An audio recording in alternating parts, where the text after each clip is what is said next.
오늘 은혜 받으실 하나님의 말씀 사무엘상 25장 36절로 44절 말씀입니다. 42절 사무엘상 25장 42절 한 절만 한 목소리로 봉독하시겠습니다. 아비가일이 급히 일어나서 나귀를 타고 그를 뒤따르는 처녀 5과 함께 다윗의 전령들을 따라가서 다윗의 아내가 되니라. 아멘.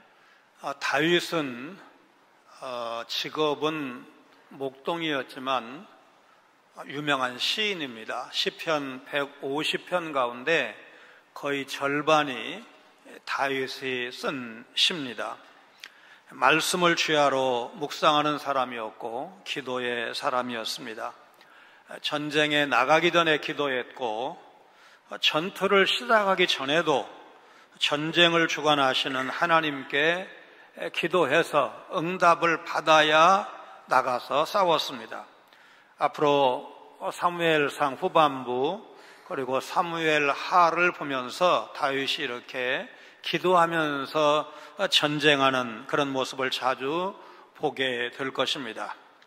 시편을 보면 다윗은 죄를 지었을 때 침상을 적실 정도로 처절하게 회개한 그런 믿음의 사람이었습니다.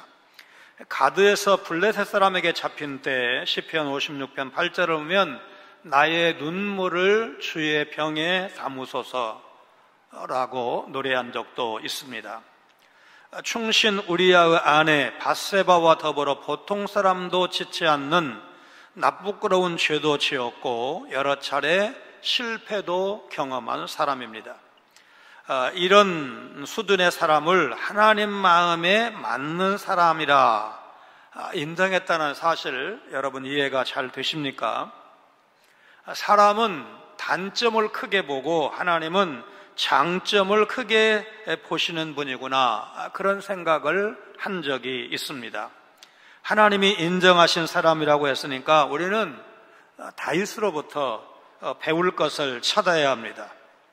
오랜 세월 자신을 괴롭히는 사울을 여호와의 기름 부으신 종으로 믿고 끝까지 그를 존중하는 모습은 아무나 따라갈 수 없습니다. 여기서 한 걸음 더 나아가야 합니다. 그게 뭡니까? 다윗은 예수 그리스도를 가리키는 전형적인 모형이라는 것입니다. 하나님께서 나발을 치셨습니다. 나발은 다윗을 대적하고 경멸한 죄로 결국 죽임을 당합니다.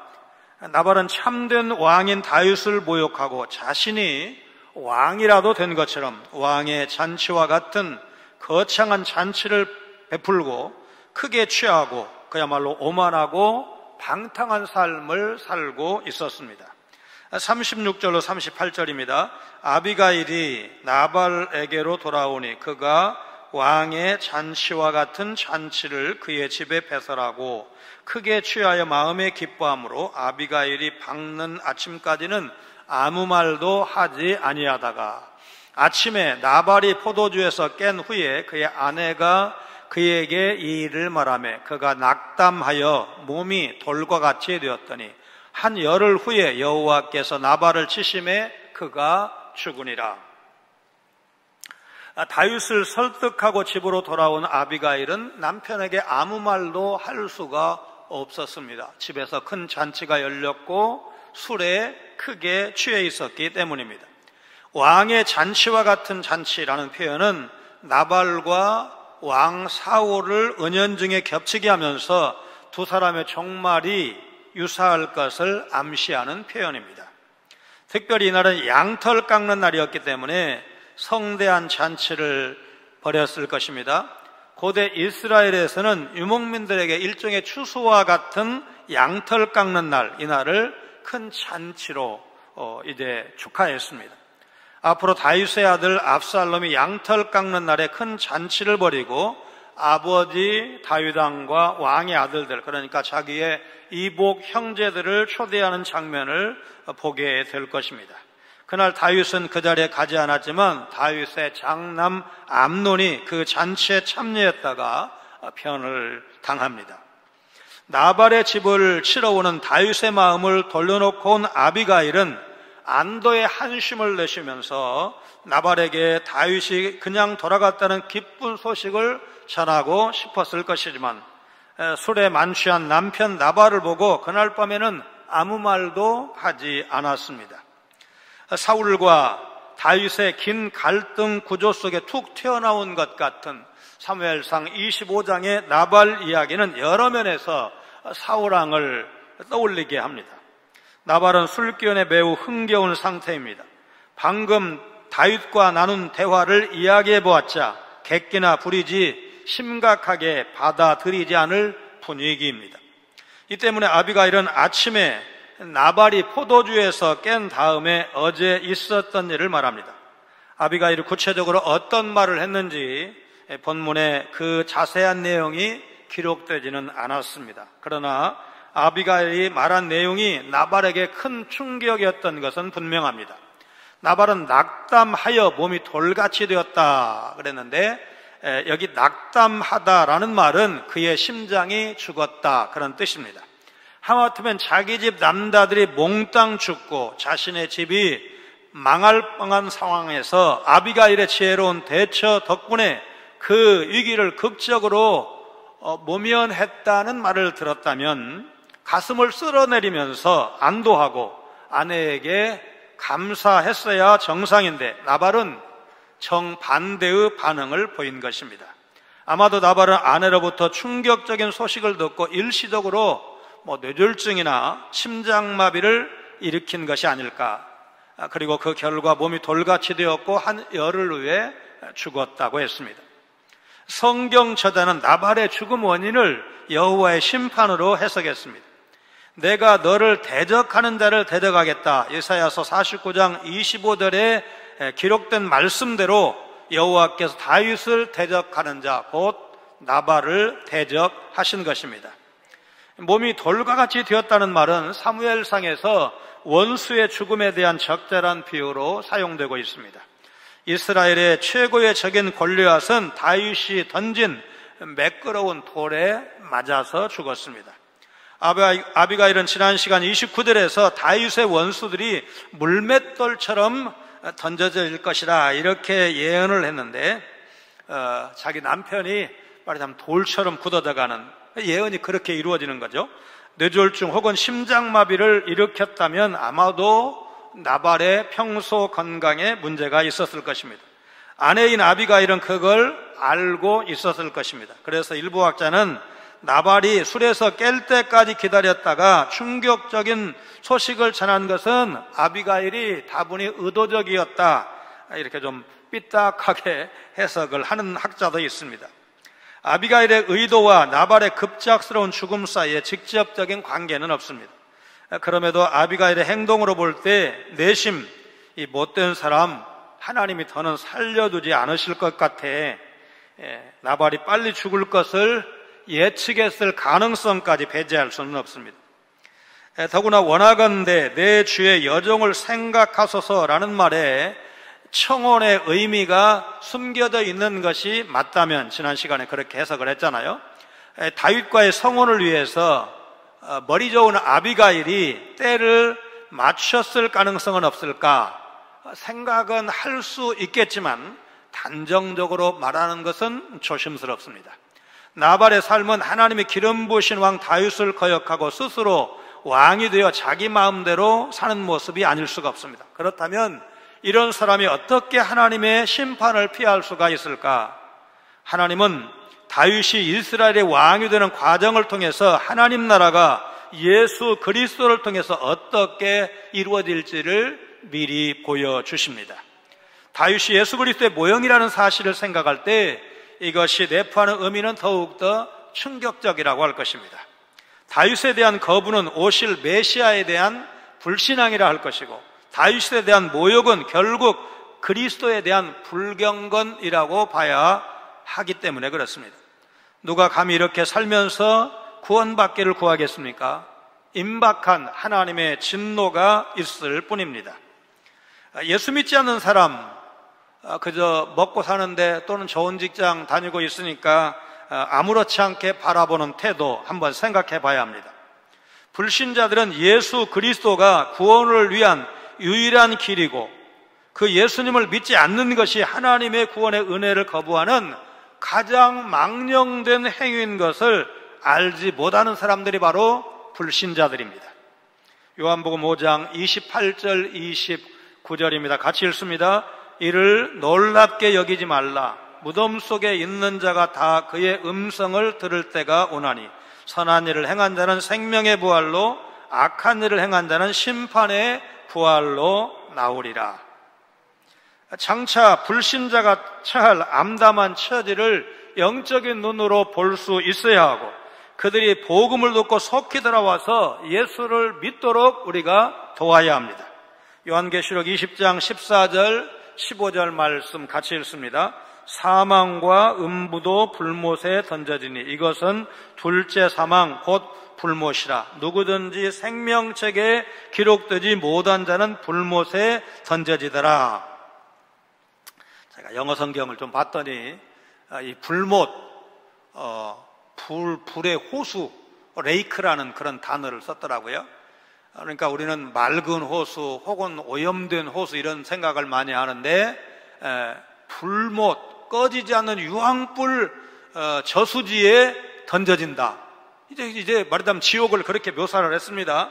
여러분, 이 불못에서의 고통, 지옥에서의 고통이 어느 정도일까? 예수님께서 말씀하셨습니다. 누가복음 16장 24절 25절입니다. 우리 같이 읽습니다. 불러 이르되 아버지 아브라함이여 나를 긍휼히 여기사 나사로를 보내어 그 손가락 끝에 물을 찍어 내 혀를 서늘하게 하소서. 내가 이 불꽃 가운데서 괴로워하나이다. 아브라함이 이르되 예, 너는 살았을 때 좋은 것을 받았고 나사로는 고난을 받았으니 이것을 기억하라. 이제 그는 여기서 위로를 받고 너는 괴로움을 받느니라. 이 누가복음 16장 24절 25절에 괴로워한다, 괴로움, 이제 두 번이나 괴로움이라는 말이 나오는데 영어 성경에 애건이라는 단어를 썼습니다. 고민, 고통 그런 뜻으로 쓰인 겁니다. 누가복음 22장 44절에 예수께서 힘쓰고 애써 더욱 간절히 기도하시니 땀이 땅에 떨어지는 핏방울같이 되더라. 예수님의 이 겟세마네 동산에서의 기도는 그야말로 사람으로서 육신을 갖고 있는 예수님으로서도 겪어야만 되는 최고의 고뇌고 죽음 같은 고통이고, 그래서 사투라는 말을 하죠. 사투를 의미합니다. 마약 중독자가 마약을 계속해서 투약하지 않으면 보이는 현상, 그때의 고통을 표현할 때도 이 애건이라는 단어를 썼습니다. 이런 견딜 수 없는 최고의 고통을 경험한 부자가 뭐라고 외칩니까? 누가복음 16장 28절입니다. 같이요. 내 형제 5이 있으니 그들에게 증언하게 하여 그들로 이 고통받는 곳에 오지 않게 하소서. 여러분, 이게 지옥에서 고통받는 부자가 천국에 있는 아브라함에게 한 말인데, 여러분, 이 말이 신령한 영적인 눈이 있는 사람은 볼 수 있어야 되고 영적인 귀가 있는 사람은 들을 수 있어야 합니다. 이 고통받는 것은 터멘트라는 단어를 썼습니다. 장기간에 걸쳐서 끈덕지게 괴롭히는 것을 말합니다. 지옥에 가면 한 번 불에 타서 없어지는 것이 아니고 꺼지지 않는 불에 영원토록 타는 것을 의미합니다. 그게 지옥의 고통입니다. 다윗은 나발이 죽자 공의로우신 하나님을 찬양합니다. 자신이 직접 보복하는 죄를 범하지 않게 하신 것도 하나님 앞에 감사했습니다. 하나님의 아비가일을 통해서 다윗에게 선을 베푸신 것입니다. 39절로 40절, 나발이 죽었다는 소식을 듣고 다윗이 아비가일에게 사람을 보냅니다. 나발이 죽었다함을 다윗이 듣고 이르되 나발에게 당한 나의 모욕을 갚아주사 종으로 악한 일을 하지 않게 하신 여호와를 찬송할지로다. 여호와께서 나발의 악행을 그의 머리에 돌리셨도다 하니라. 다윗이 아비가일을 자기 아내로 삼으려고 사람을 보내어 그에게 말하게 하며 다윗의 전령들이 갈멜에 가서 아비가일에게 이르러 그에게 말하여 이르되 다윗이 당신을 아내로 삼고자 하여 우리를 당신께 보내더이다 하니, 나발의 죽음 소식을 전해 듣자 다윗은 자신이 당한 모욕을 하나님이 갚아주셨다 찬양을 합니다. 하나님이 직접 나발을 죽이셨기 때문에 다윗은 자기 손에 피를 묻힐 필요가 없었습니다. 여호와께서 다윗으로 하여금 악한 일을 하지 않게 하신 것입니다. 그리고 다윗은 지체 없이 아비가일과 혼담을 시작합니다. 당시에 남편이 죽으면 아내는 애도 기간을 갖는 것이 관례였고, 아비가일이 적절한 애도 기간을 가졌겠지만 성경 제단은 다윗의 청혼이 나발이 죽자마자 즉시로 그야말로 일사천리로 이루어진 것처럼 묘사하고 있습니다. 마치 아비가일과 다윗이 서로와 결혼하기 위해서 공모라도 한 것처럼 나발이 죽자마자 다윗은 사람을 보내서 아비가일에게 청혼을 합니다. 39절에서 그에게 말하매라고 번역된 말은 결혼 조건을 논의하는 혼담이 아닌가, 그런 느낌을 주고 있습니다. 혼담이 성사되자 다윗은 아비가일을 아내로 데려오기 위해서 종들을 보냅니다. 결혼 역사는 아담과 하와의 결혼에서 시작이 됩니다.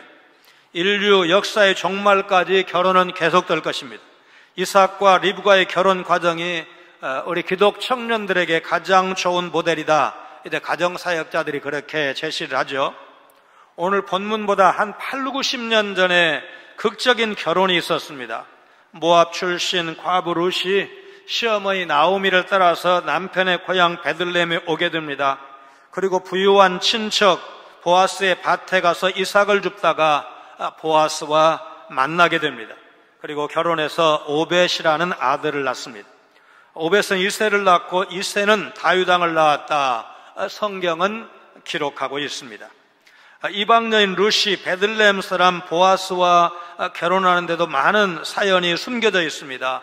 그리고 그들은 메시아의 조상으로 예수님의 족보에 당당히 이름을 올립니다. 스페인에서 가장 흔한 이름은 프란체스코인데 이 이름을 줄여서 파코라고 부른다고 합니다.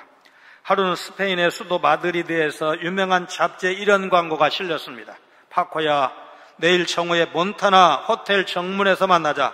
아버지는 이미 너의 모든 것을 용서했단다. 돌아오렴.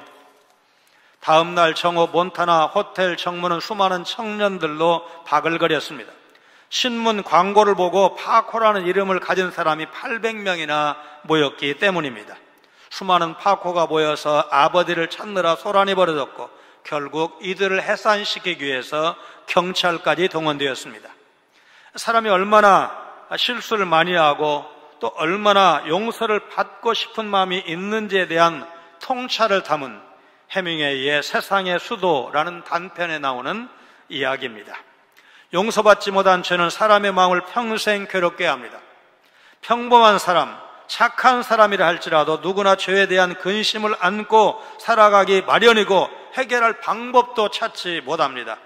우리의 모든 죄를 보혈로 용서해 주시고 하나님의 자녀가 되게 해주신 주님을 믿음으로 죄에서 해방된 인생을 살아가는 것이 우리네 성도들이다. 여러분 믿으시기를 바랍니다. 심판받은 나발과는 대조적으로 아비가일은 다윗의 아내가 되어달라는 청혼을 받는데 이 청혼을 수락하게 되면 그는 앞으로 왕이 될 다윗의 아내가 되는 것입니다. 믿음과 영접은 이런 영광스러운 혼인으로 열매를 맺습니다. 이런 아비가일의 영광은 교회의 영광을 가리킵니다. 다윗이 예수 그리스도의 모형이라면 그의 아내가 되는 아비가일은 교회의 모형이라 말할 수 있습니다. 교회는 신부로서 신랑 되신 그리스도와 합한 존재입니다. 교회는 그리스도와 합하여 그리스도의 모든 영광으로 충만한 존재입니다.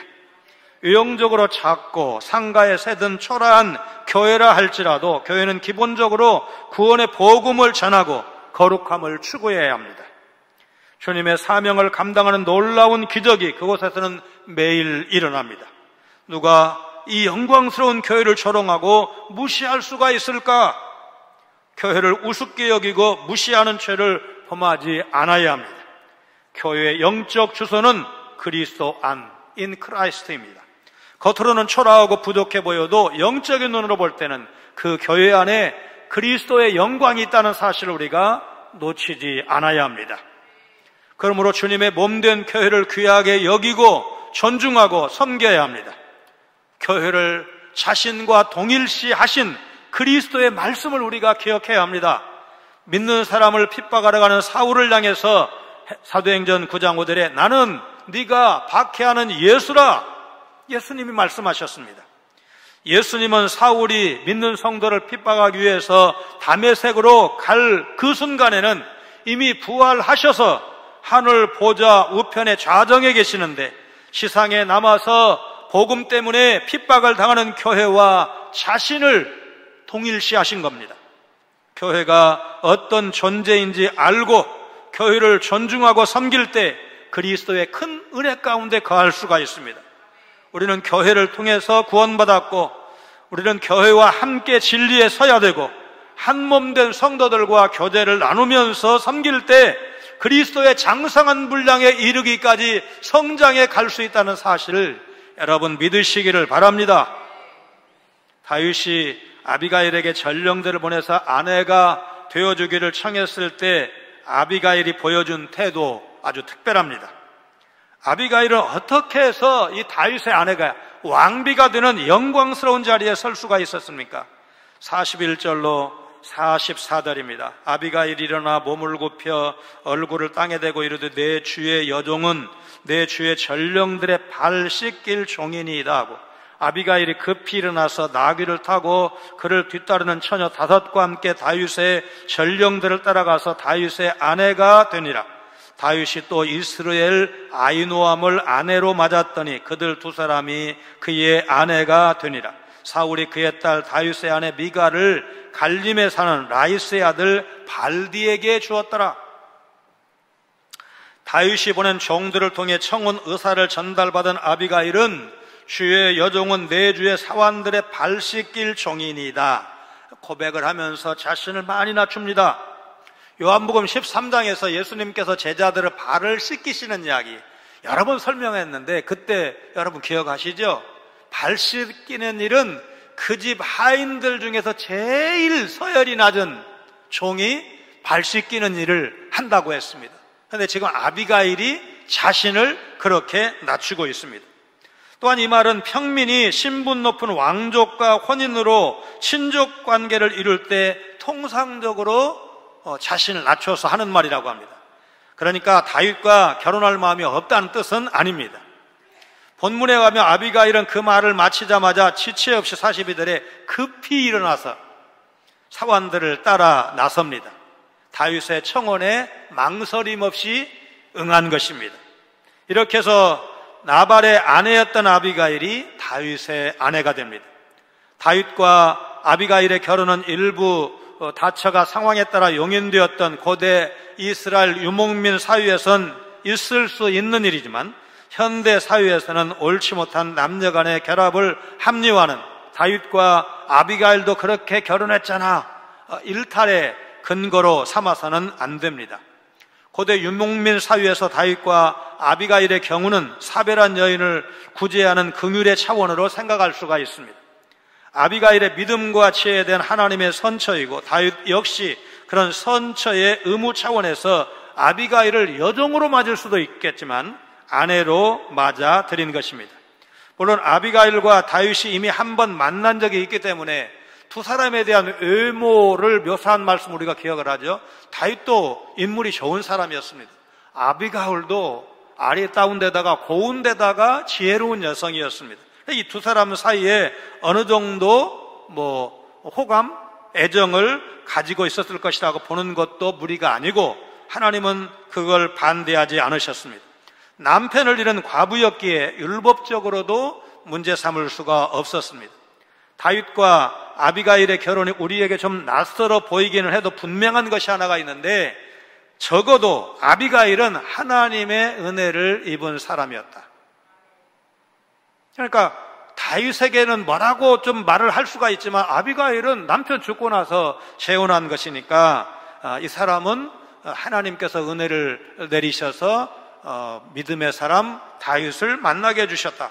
그런데 그 후에 아비가일은 다윗이 왕이 될 때까지 도망자 생활을 함께 하면서 한때 아말렉 사람들에게 포로로 끌려가는 고생하는 것 앞으로 보게 될 것입니다. 그리고 다윗이 왕이 된 후에 밧세바와 비교할 때 다윗의 사적 혹은 공적 영역에서 두드러진 활약이 보이지 않습니다. 사무엘서 저자는 다윗이 아비가일을 아내로 취한 것을 언급하면서 다윗의 다른 아내들에 관한 설명도 덧붙입니다. 다윗이 취한 세 번째 아내가 아히노암입니다.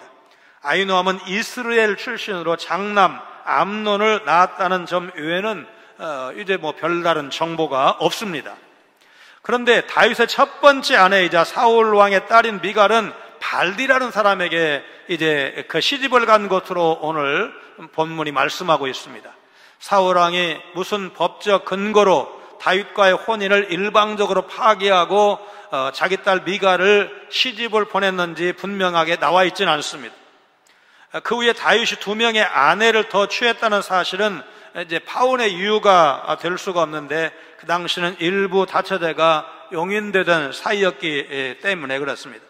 사울이 미갈을 발디라는 사람에게 준 이유는 아마도 다윗과의 관계를 완전히 끊어버리기 위함이 아닐까. 왕의 사위가 왕이 된다면 그래도 그럴만하지 이러는데 이제 왕의 사위도 아닌데 왕이 된다. 그러니까 다윗을 좀 왕이 되는 데 대한 어떤 정당성을 좀 갖지 못하게 하는 것이 아닌가 이렇게 보여집니다. 사울의 결정에 대해서 미갈은 어떻게 반응을 했을까, 어떤 생각을 했을까 본문에 나와 있지는 않습니다. 이미 미갈이 다윗을 얼마나 사랑하는지 우리가 알고 있습니다. 아버지 사울왕을 속이고 남편 다윗을 이제 도망치게 한 그런 일도 감행한 사람이었습니다. 그러나 이때 미갈의 감정은 중요하지 않았을 것입니다. 사울은 분명히 자신의 의지에 따라서 강제로 딸을 이혼시켜서 다른 남자에게 시집 보낼 만큼 완고하고 행사가 악한 왕이 되어버렸습니다. 전남대 의대 출신의 재미동포 의사이신 박수웅 장로님의 우리 결혼했어요라는 책에 이 장로님의 이제 의사 생활을 접고 청년들에게 복음을 전하는 전임 사역자로 나선 일을 간증하신 부분 잠깐 소개를 해드립니다. 저희 부부의 비전은 청년들의 가슴에 복음의 불을 붙이는 데 있습니다. 그래서 2004년 12월 병원 사역을 접을 때도 전혀 갈등이 없었습니다. 더 늦기 전에 이제는 풀타임 사역자로 전 세계를 돌면서 1년 365일 청년들에게 복음을 전하고 싶었습니다. 저는 이 일을 위해 몇 년 전에 큰 집을 처분해서 작은 집으로 이사하고 그때부터 심플 라이프를 실천해서 전략드는 비용으로 세계를 누비고 다녔고 2004년에는 의사일을 완전히 내려놓고 저의 모든 시간을 청년들을 섬기는 데 사용했습니다. 그런데 그때마다 아내의 반응은 원더풀이었습니다. 저보다 더 기뻐하고 저보다 더 즐거워했습니다. 제 비전이 아내의 비전이었기에 아내는 우리가 이제 전심으로 주님께 헌신할 수 있겠다며 좋아했습니다. 만약 비전이 엇갈렸다면 아내는 작은 집으로 옮길 때 울상을 지었을 것이고 병원을 그만둘 때 당신 중간만 해라. 왜 그렇게 극단적으로 하느냐. 그냥 의사생활하면서 적당히 하면 되잖아. 당신이 선교사도 아니고 왜 그 좋은 수입을 포기해 바가지를 긁었을 것입니다. 그러면 제가 얼마나 고통스러웠겠습니까? 그러나 아내는 전적으로 환영하며 제게 힘을 실어주었습니다. 그것은 독수리에 날개를 달아주는 격이었습니다. 얼마나 신이 나고 좋은지 모릅니다. 부부가 같은 이상을 가졌다는 것은 가정에 찾아오는 많은 고난의 문제를 쉽게 풀어갈 수 있는 최고의 열쇠입니다. 비전이 없다면 지금이라도 가정의 비전을 찾아야 합니다. 하나님을 향한 우리 가정의 비전이 견고히 세워질 때 부부가 누리는 행복은 차원이 달라집니다. 이 비전 덕분에 가정이 하나가 되고 하나 된 그곳에 하나님이 참 행복을 부어 주실 것입니다. 다윗이 죄를 짓지 않도록 설득할 때 아비가일은 믿음이 있었고 지혜롭고 담대했는데 다윗이 보낸 전령들을 대할 때도 역시 겸손하고 품위가 있었습니다. 전령에게조차 얼굴을 땅에 댈 정도로 자기를 낮췄고 급히 일어나서 나귀를 탈 정도로 순종적이었습니다. 아비가일은 교회를 상징한다고 했고 교회는 바로 겸손과 순종의 신부입니다. 에베소서 1장 22절 말씀처럼 만물의 주인이신 예수 그리스도는 교회의 머리이십니다. 그래서 교회는 오직 그리스도 앞에 엎드려야 하고 그분께만 순종해야 합니다. 예수 그리스도는 우리의 주님이십니다. 여러분 뭘 생각하십니까? 뭘 소망하십니까? 무엇을 기대하십니까? 무슨 계획을 하십니까? 또 어떤 때 기뻐하고 어떤 때 슬퍼하십니까? 그 모든 것이 바로 주님이신 예수 그리스도 앞에 얼굴을 땅에 두고 엎드려진 결과 있습니까? 여러분 그렇지 않습니까? 오늘 현대 교회의 목회적 목표 그리고 중점적으로 실천할 우리 그리스도인의 덕목에서 그 기준이 무엇입니까? 주님이 원하시면 우리는 해야 합니다. 주님이 원하시면 순종해야 합니다. 오늘 우리 모든 성도는 삶의 현장 곳곳에서 주님께 순종함을 회복해야 됩니다. 우리의 주가 되시는 예수 그리스도의 은혜를 생각하면 생각할수록 교회의 영광이 더 크게 보일 것입니다. 우리 주님이 어린 양의 혼인잔치의 신랑 되시고 교회가 우리 성도가 그분의 신부가 되어서 그 혼인잔치에 영광스럽게 영접을 받는다는 사실을 기억을 하시면서 내가 얼마나 복된 존재인가, 교회가 얼마나 주님 앞에 소중한 존재인가를 깊이 생각하시면서 여러분 이 땅에서 그리스도의 신부로서의 특권을 누리시고 또 어린 양의 혼인잔치를 바라보시면서 소망 가운데 살아가시는 여러분 모두가 되시기를 주님의 이름으로 축원합니다. 거룩하신 하나님, 예수 그리스도를 주님으로 믿어 그분의 영광스러운 신부 자리에 설 것을 보장해 주시니 감사를 드립니다. 그러나 그분을 믿지 않고 대적하는 자는 영원한 심판과 멸망을 피할 수 없다는 사실을 기억하며 남은 날 이 구원의 복음, 생명의 복음 전하는 일 게을리하지 않는 복음의 증인들 다 되게 하여 주옵소서. 하나님은 신실한 주의 종이 받는 모욕을 대신 갚아주심으로 죄를 짓지 않게 하시는 은혜롭고 공의로우신 하나님이심을 믿고 내가 직접 원수 갚지 않고 주님께 맡길 수 있는 믿음의 사람들 다 되게 하여 주옵소서. 그리스도의 영광스러운 신부임을 잊지 않고 그 소망에 그 영광스러운 그날까지 천성을 향하여 나아가는 주님의 몸된 교회 성도들 다 되게 하여 주옵소서. 예수님 거룩하신 이름으로 간절히 기도하옵나이다. 아멘.